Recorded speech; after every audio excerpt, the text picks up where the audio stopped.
हरे कृष्ण। श्रीमद् भागवतम दसम स्कंद अध्याय 50 कृष्ण द्वारा द्वारकापुरी की स्थापना। श्री सुखदेव गोस्वामी ने कहा, जब कंस मार डाला गया तो हे भरतर्षभ, उसकी दो पटरानियाँ अस्थि तथा प्राप्ति अत्यंत दुखी होकर अपने पिता के घर चली गई।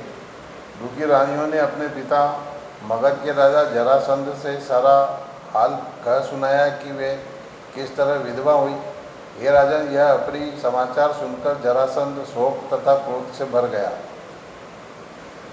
और पृथ्वी को यादवों से विहीन करने के यथासंभव प्रयास में जुट गया। उसने 23 अक्षौहिणी सेना लेकर यदुओं की राजधानी मथुरा के चारों ओर घेरा डाल दिया। यद्यपि पूर्ण पुरुषोत्तम भगवान इस संसार के आदि कारण है, किंतु जब वे पृथ्वी पर अवतरित हुए तो उन्होंने मनुष्य की भूमिका निभाई। अतः जब उन्होंने देखा कि जरासंध की सेना ने उनकी नगरी को उसी तरह घेर लिया है जिस तरह महासागर अपने किनारों को तोड़कर बहने लगता है, और जब उन्होंने देखा कि यह सेना उनकी प्रजा में भय उत्पन्न कर रही है, तो भगवान ने विचार किया कि देश काल तथा उनके वर्तमान अवतार के विशिष्ट प्रयोजन के अनुकूल उनकी उपयुक्त प्रतिक्रिया क्या होनी चाहिए। भगवान ने सोचा, चूँकि पृथ्वी पर इतना भार है, अतः मैं जरासंध की सेना को विनष्ट कर दूंगा, जिसमें अक्षौहिणी या पैदल सैनिक, घोड़े, रथ तथा हाथी हैं, जिसे मगध के राजा ने अपने अधीनस्थ राजाओं से बटोर कर यहाँ ला खड़ा किया। किंतु मुझे जरासंध को नहीं मानना चाहिए, क्योंकि भविष्य में वह निश्चित रूप से दूसरी सेना जोड़ लेगा। मेरे इस अवतार का यही प्रयोजन है, पृथ्वी के भार को दूर करना, साधुओं की रक्षा करना और असाधुओं का वध करना। मैं धर्म की रक्षा करने तथा जब जब समय के साथ अधर्म की प्रधानता होती है तो उसका अंत करने के लिए भी अन्य शरीर धारण करता हूँ। श्री सुखदेव गोस्वामी ने कहा, जब भगवान गोविंद इस तरह सोच रहे थे तो सूर्य के समान तेज वाले दो रथ आकाश से सहसा नीचे उतरे। वे सारथियों तथा साज सज्जा से युक्त थे। उसी समय भगवान के दिव्य अवतार भी, हथियार भी उनके समक्ष प्रकट हो गए। उन्हें देखकर इंद्रियों के स्वामी श्री कृष्ण ने भगवान संकर्षण से कहा, भगवान ने कहा, हे पूज्य ज्येष्ठ भ्राता, आप अपने आश्रित यदुओं पर आए हुए इस संकट को तो देखिए, और हे प्रभु, यह भी देखिए कि आपका निजी रथ तथा आपकी पसंद के हथियार आपके समक्ष आ चुके हैं। हे प्रभु, हमने जिस उद्देश्य से जन्म लिया है वह अपने भक्तों के कल्याण को सुरक्षित करना है। कृपया अब इन 23 सैन्य टुकड़ियों के भार को पृथ्वी से हटा दीजिए।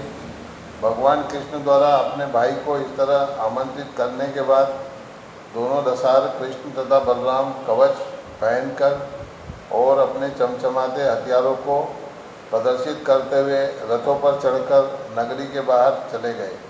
उनके साथ सैनिकों की छोटी सी टुकड़ी ही थी। जब भगवान कृष्ण दारुक द्वारा हाके जा रहे अपने रथ पर चढ़कर नगरी से बाहर आ गए तो उन्होंने अपना शंख बजाया। इससे शत्रु सैनिकों के हृदय भय से कांपने लगे। जरासंध ने दोनों की ओर देखा और कहा, अरे पुरुषों में अधम कृष्ण, मैं तुझसे अकेले नहीं लड़ना चाहता, क्योंकि एक बालक से युद्ध करना लज्जा की बात होगी। अरे अपने को गुप्त रखने वाले और अपने संबंधियों की हत्या करने वाले, तू भाग जा, मैं तुझसे युद्ध नहीं करूँगा। रे बलराम, तू धैर्य संजो करके मुझसे लड़, यदि तू ऐसा सोचता है कि तू ऐसा कर सकता है। या तो तू मेरे बाणों के द्वारा खंड खंड होने से अपना शरीर त्याग और इस तरह स्वर्ग प्राप्त कर, या फिर तू मुझे जान से मार। भगवान ने कहा, असली वीर केवल डींग नहीं मारते, अपितु अपने कार्य के द्वारा पराक्रम का प्रदर्शन करते हैं। भगवान ने कहा, जो चिंता से पूर्ण हो और मरना चाहता हो, उसके शब्दों को हम गंभीरता से नहीं ले सकते। श्री सुखदेव गोस्वामी ने कहा, जिस तरह वायु बादलों से सूर्य को या धूल से अग्नि को ढक लेती है, उसी तरह जरा का पुत्र मधु के 2 वंशजों की ओर चल पड़ा और उसने अपनी विशाल सेनाओं से उन्हें तथा उनके सैनिकों, रथों, पताकाओं, घोड़ों तथा सारथियों को घेर लिया। स्त्रियां अटारियों, महलों तथा नगर के ऊंचे द्वारों पर खड़ी हुई थी। जब उन्हें कृष्ण तथा बलराम के रथ नहीं दिखाई पड़े, जिनकी पहचान गरुड़ तथा ताड़ वृक्ष के प्रतीकों से चिन्हित पताकाओं से होती थी, तो वे शोकाकुल होकर मूर्छित हो गए। अपने चारों ओर बादलों जैसी विशाल शत्रु सेनाओं के बाणों की भयानक तथा निर्मम वर्षा से अपनी सेना को पीड़ित देखकर भगवान हरि ने अपने उस उत्तम धनुष सांड पर टंकार की, जो देवताओं तथा असुरों दोनों के द्वारा पूजित है। भगवान कृष्ण ने अपने तरकस से तीर निकाले, उन्हें प्रत्यंचा पर स्थित किया, डोरी खींची और तीक्ष्ण बाणों की झड़ी लगा दी, जिसने शत्रु के रथों, हाथियों, घोड़ों तथा पैदल सिपाहियों पर वार किया। भगवान अपने तीरों को अलाद चक्र की तरह छोड़ रहे थे। हाथी धराशायी हो गए, उनके माथे फट गए, कटी गर्दनों वाले सेना के घोड़े गिर गए, रथ, घोड़ों, झंडों, सारथियों तथा स्वामियों समेत टूट फूट कर गिर गए और कटी हुई भुजाओं, जांघों तथा कंधों वाले पैदल सिपाहियों ने दम तोड़ दिए। युद्ध में मनुष्यों, हाथियों तथा घोड़ों के खंड खंड हो जाने से रक्त की सैकड़ों नदियां बह निकली। इन नदियों में बाहें सर्पों के तुल्य, मनुष्यों के सिर कछुओं की तरह, मृत हाथी दीपों की तरह तथा मृत घोड़े घड़ियालों की तरह प्रतीत हो रहे थे। उनके हाथ तथा जांघें मछली की तरह, मनुष्यों के बाल शिवार की तरह, बाण लहरों की तरह तथा विविध हथियार झड़ियों के कुंज जैसे लग रहे थे।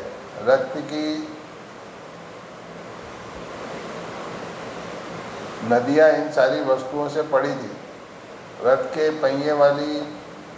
के पहिए भयावनी भंवरों जैसे बहुमूल्य मोती तथा आभूषण तेजी से बहती लाल रंग की नदियों में पत्थरों तथा रेत की तरह लग रहे थे, जो कायरों में भय और बुद्धिमानों में हर्ष उत्पन्न करने वाले थे। अपने हलायुद्ध के प्रहारों से अत्यधिक शक्तिशाली बलराम ने मगधेंद्र की सैनिक शक्ति विनष्ट कर दी। यद्यपि यह सेना दुर्लंघ सांगर की भांति अथाह एवं भयावनी थी, किंतु वसुदेव के दोनों पुत्रों के लिए, जो कि ब्रह्मांड के स्वामी हैं, यह युद्ध खिलवाड़ से अधिक नहीं था। जो तीनों लोगों के सजन, पालन और संहार को एक साथ संपन्न करने वाले तथा जो असीम दिव्य गुणों वाले हैं, उनके लिए विरोधी दल का दमन कर देना आश्चर्यजनक नहीं है। फिर भी जब भगवान मानव आचरण का अनुकरण करते हुए ऐसा करते हैं, तो साधुगण उनके कार्यों का गुणगान करते हैं। रथविहीन होने तथा सारे सैनिक मारे जाने से जरासंध के पास केवल श्वास शेष थी। उस समय बलराम ने उस बलशाली योद्धा को उसी तरह पकड़ लिया जिस तरह एक सिंह दूसरे सिंह को पकड़ लेता है। अनेक शत्रुओं का वध करने वाले बलराम जरासंध को वरुण के देवीपास से तथा अन्य लौकिक रस्सियों से बांधने लगे, किंतु गोविंद को अभी जरासंध के माध्यम से कुछ कार्य करना शेष था, अतः उन्होंने बलराम से रुक जाने के लिए कहा। जरासंध, जिसको योद्धा अत्यधिक सम्मान देते थे, जब ब्रह्मांड के दोनों स्वामियों ने उसे छोड़ दिया तो वह अत्यंत लज्जित हुआ और उसने तपस्या करने का निश्चय किया। किंतु मार्ग में कई राजाओं ने आध्यात्मिक ज्ञान तथा संसारी तर्कों के द्वारा उसे आश्वस्त किया कि उसे आत्मोत्सर्ग का विचार त्याग देना चाहिए। उन्होंने उससे कहा, यदुओं द्वारा आपको हराया जाना तो आपके गत कर्मों का परिहार्य फल है। अपनी सारी सेना मारी जाने तथा स्वयं भी भगवान द्वारा उपक्षित होने से बृहद्रथ पुत्र राजा जरासंध उदास मन से अपने राज्य मगध को लौट गया।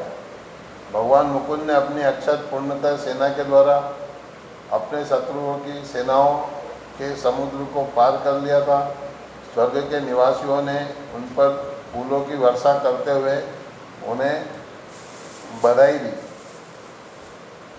हरे कृष्ण कृष्ण कृष्ण हरे हरे, हरे राम राम राम हरे हरे, हरे कृष्ण कृष्ण कृष्ण कृष्ण हरे हरे, हरे राम राम राम हरे हरे, हरे कृष्ण कृष्ण कृष्ण हरे हरे, हरे राम राम राम हरे हरे। मथुरा के निवासी अपनी ज्वरयुक्त चिंता से मुक्त होकर तथा हर्ष से पूरित होकर उनसे मिलने के लिए बाहर निकल आए। सूतो मागधों तथा वंदीजनों ने उनकी विजय की प्रशंसा में गीत गाए। जो ही भगवान ने नगरी में प्रवेश किया, शंख तथा दुंदुभियाँ बजने लगी और अनेक ढोल, तुरियाँ, वीणा, वंशी तथा मृदंग एक साथ बजने लगे। रास्तों पर जल छिड़का गया था, सर्वत्र पताकाएं लगी थी तथा प्रवेश द्वारों को समारोह के लिए सजाया गया था। उसके नागरिक उत्साहित थे और नगरी वैदिक स्तोत्रों के उच्चारण से गूंज रही थी। जो ही नगरी की स्त्रियों ने भगवान पर स्नेहयुक्त दृष्टि डाली, उनके नेत्र प्रेमवश खुले के खुले रह गए। उन्होंने भगवान पर फूल मालाएँ, दही, अक्षत तथा नवांकुरों की वर्षा की। तत्पश्चात भगवान कृष्ण ने यदुराज को वह सारी संपत्ति लाकर भेंट की जो युद्ध भूमि में गिरी थी, अर्थात जो मृत योद्धाओं के अनगिनत आभूषणों के रूप में थी। मगध का राजा इसी तरह से 17 बार पराजित होता रहा। फिर भी इन पराजयों में वह अपनी कई अक्षौहिणी सेनाओं से यदुवंश की उन सेनाओं के विरुद्ध लड़ता रहा जो श्री कृष्ण द्वारा संरक्षित थे। भगवान कृष्ण की शक्ति से वष्णिजन जरासंध की सारी सेना को नष्ट करते रहे और जब उसके सारे सैनिक मार डाले जाते तो राजा जरासंध अपने शत्रुओं द्वारा छोड़ दिए जाने पर पुनः वहाँ से चला जाता। जब 18वां युद्ध होने ही वाला था तो काल यवन नामक एक बर्बर योद्धा, जिसे नारद ने भेजा था, युद्ध क्षेत्र में प्रकट हुआ। मथुरा आकर इस यवन ने 3 करोड़ बर्बर म्लेच्छ सैनिकों समेत इस नगरी में घेरा डाल लिया। उसे कभी अपने से लड़ने योग्य प्रतिद्वंदी नहीं मिला था, किंतु उसने सुना था कि वष्णिजन उसकी जोड़ के हैं। जब भगवान कृष्ण तथा भगवान शंकरषण ने काल यवन को देखा तो कृष्ण ने स्थिति पर विचार किया और कहा, ओ अब तो यदुओं पर 2 ओर से संकट आ पड़ा है। हमें यह यवन पहले से घेरे हुए है और शीघ्र ही, यदि आज नहीं तो कल या परसों तक मगध का बलशाली राजा यहाँ आ पहुँचेगा। यदि हमारे दोनों के काल यवन से युद्ध करने में संलग्न रहते समय बलशाली जरासंध आता है तो वह या तो हमारे संबंधियों को मार सकता है या फिर उन्हें पकड़कर अपनी राजधानी ले जा सकता है। अतः हम तुरंत ऐसा किला बनाएंगे जिसमें मानवी सेवा प्रवेश न कर पाए। अपने पारिवारिक जनों को उसमें बसा देने के पश्चात हम म्लेच्छ राज का वध करेंगे। इस तरह बलराम से सलाह करने के बाद भगवान ने समुद्र के भीतर 12 योजन परिधि वाला एक किला बनवाया।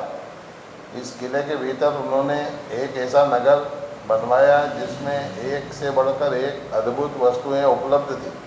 उस नगर के निर्माण में विश्वकर्मा के पूर्ण विज्ञान तथा शिल्पकला को देखा जा सकता था।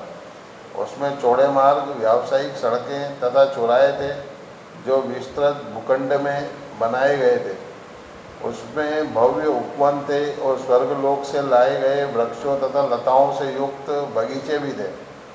उसके गोपुर के मीनारों के ऊपर सोने के बुर्ज थे जो आकाश को चूम रहे थे। उनकी अटारियाँ स्फटिक मणियों से बनी थी। सोने से आच्छादित घरों के सामने का भाग सुनहरे घड़ों से सजाया गया था और उनकी छतें रत्न जटित थी तथा फर्श में बहुमूल्य मरकत मणि जड़े थे। घरों के पास ही कोषागार, भंडार तथा घोड़ों के आकर्षक अस्तबल थे जो चांदी तथा पीतल के बने हुए थे।